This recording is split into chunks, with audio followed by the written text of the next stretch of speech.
ಧುರಂಧರ್ 2 ಮೂವಿಗೆ ಟಕ್ಕರ್ ಕೊಡೋಕೆ ನಾವು ಕನ್ನಡ ಮೂವಿ ಸಜ್ಜಾಯಿತು. ಅದು ಯಾವ ಮೂವಿ ಅಂದ್ರೆ ಲವ್ ಮೊಕ್ಟೇಲ್ 3 ಮೂವಿ.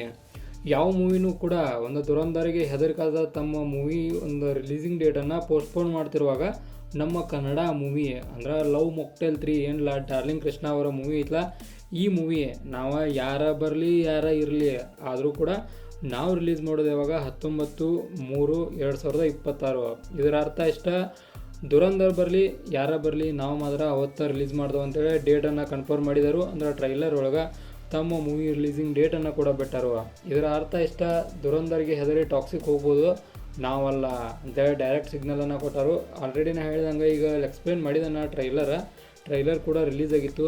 ಆನಂತರ ಧುರಂಧರ್ಗೆ ನಾವು ಕೂಡ ಹೆದರುವಂಥ ಅಲ್ಪ ಮೂವಿದವ್ರು ಕೂಡ ಧುರಂಧರ್ ಮೂವಿ ರಿಲೀಸ್ ಆದ ಒಂದು 15 ದಿವಸಕ್ಕರ ಅಥವಾ ಒಂದು 12 ದಿವಸಕ್ಕೆ ನಾವು ರಿಲೀಸ್ ಮಾಡ್ತೇವೆ ಅಂತೇಳಿ ಕೂಡ ಅವರು ಕೂಡ ಅನೌನ್ಸ್ಮೆಂಟ್ ಮಾಡಿದರು. ಆಬ್ವಿಯಸ್ಲಿ ಅಲಿಯಾ ಭಟ್ ಅವರನ್ನು ನಾವು ನೋಡ್ತೇವೆ ಆ ಒಂದು ಮೂವಿ ಒಳಗೆ. ಅದು ಕೂಡ ಒಂದು ಇಂಟ್ರೆಸ್ಟಿಂಗ್ ಫ್ಯಾಕ್ಟ್ ಅಂತೇಳಿ ನನಗನಿಸ್ತು. ಅಂದ್ರೆ ದೊಡ್ಡ ದೊಡ್ಡ ಮೂವಿಗಳು ಹೆದರ್ತಾ ಇರುವಾಗ ಸಣ್ಣ ಮೂವಿದವರು ಕೂಡ ನಾವು ಹೆದರುವುದಿಲ್ಲ ಅನ್ನುವಂಥ ಒಂದು ಭರವಸೆಯನ್ನು ಮೂಡಿಸ್ಕಸ ಒಂದು ಧುರಂಧರ್ 2ಗೆ ಟಕ್ಕರ್ ಕೊಡಕ್ಕೆ ನಿಂತಾರುವ. ಇದರ ಅರ್ಥ ಇಷ್ಟ, ಕನ್ನಡ ಇಂಡಸ್ಟ್ರಿ ಅಂದ್ರೆ ನಮ್ಮ ಒಂದು ಲವ್ ಮೊಕ್ಟೇಲ್ 3 ಧುರಂಧರ್ ಹೊಸಸಾಗೋದೈತಿ. ಅಂದ್ರೆ ಇಲ್ಲೇ ಒಂದು ಯುದ್ಧ ನೋಡಿದೈತಿ. ಎರಡೂ ಮೂವಿದವ್ರ ಕೈಯಾಗ ಗನ್ ಹಿಡ್ಕೊಂಡಿರ್ತಾರು. ಯಾರ ಗನ್ನು ಬುಲೆಟ್ ಅದಾವೆ, ಯಾರ ಗನ್ನು ಬುಲೆಟ್ ಇಲ್ಲ ನಮಗೆ ಯಾವಾಗ ಗುರ್ತಾಗೈತೆ ಅಂದ್ರೆ ಆಬ್ವಿಯಸ್ಲಿ ಅದು ಮೂವಿ ರಿಲೀಸ್ ಆಗ್ಬೇಕಾ, ಅಲ್ಲಿ ಮಟ್ಟ ವೇಟ್ ಮಾಡೋನು. ಬಟ್ ಇಲ್ಲೊಂದು ಏನು ಪ್ರಾಬ್ಲಮ್ ಐತೆ ಅಂದ್ರೆ ಧುರಂಧರ್ 2 ಮೂವಿ ಒಂದು ಪ್ಯಾನ್ ಇಂಡಿಯಾ ಮೂವಿ ಆಗೈತಿ. ಬಟ್ ಲವ್ ಮೊಕ್ಟೇಲ ಕೇವಲ ಕರ್ನಾಟಕದ ಆಡಿಯನ್ಸ್ಗೆ ಭಾಳಷ್ಟು ಸೀಮಿತ ಇರ್ತೈತಿ.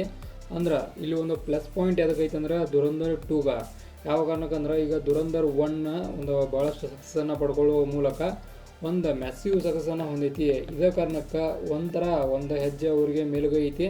But love mocktail 1 love mocktail 2 ಇವು ಕೂಡ ತಮ್ಮ ಆಡಿಯನ್ಸನ್ನು ಭಾಳಷ್ಟು ಗ್ರಿಪ್ಪೇಬಲ್ ಆಡಿಯನ್ಸನ್ನು ಹೊಂದಿದಾರು. ಅಂದ್ರೆ ಯಾರನ್ನ ಬಿಟ್ಟರು ಇವರನ್ನು ನಾವು ಬಿಡೋದಿಲ್ಲ ಅನ್ನುವಂಥ ಆಡಿಯನ್ಸನ್ನು ಕೂಡ ಹೊಂದಿದಾರು. ಅಂದ್ರೆ ಇಲ್ಲೂ ಕೂಡ ಪಾಸಿಟಿವ್ ಪಾಯಿಂಟ್ ಐತಿ, ಎಲ್ಲೂ ಕೂಡ ನೆಗೆಟಿವ್ ಪಾಯಿಂಟ್ ಐತಿ. ಅಂದರೆ ಧುರಂಧರ್ 2ಗೆ ಎಲ್ಲ ಕಡೆ ಒಂದು ಪ್ಲಸ್ ಪಾಯಿಂಟ್ ಆದ್ರೆ ಕರ್ನಾಟಕದ ಮೈನಸ್ ಪಾಯಿಂಟ್ ಆಗೋ ಚಾನ್ಸ್ ಐತಿ. ಕಾರಣ ಅದ ನಮ್ಮ ಡಾರ್ಲಿಂಗ್ ಕೃಷ್ಣ ಅವರು ಆನಂತರ ನಿಧಿ ಅವರ. ಅಂದ್ರೆ ಇದರ ಅರ್ಥ ಇಷ್ಟ, ಕರ್ನಾಟಕದವು ನೀವು ನಾವು ಮಾಡೋಕ್ಕಾಗೋದಿಲ್ಲ, ಬೇರೆ ಕಡೆ ಮಾಡಿರಿ. ಬಟ್ ಇದು ಯಾವಾಗ ಕನ್ಫರ್ಮ್ ಆಗಿದೆ ಅಂದ್ರೆ ಅದು ಮೂವಿ ರಿಲೀಸ್ ಆದ ಒಂದು ದಿನ ಆದ ಬಳಿಕ. ಅಂದ್ರೆ ಮೂವಿ ನೋಡಿದ ಗೊತ್ತಾಗೈತಿ ಯಾವ ಮೂವಿ ಗ್ರಿಪ್ಪೇಬಲ್ ಐತಿ, ಯಾವ ಮೂವಿ ಕೇವಲ ಆ್ಯಕ್ಷನ್ಕಷ್ಟ ಸೀಮಿತ ಆಗೈತೋ ಏನೋ.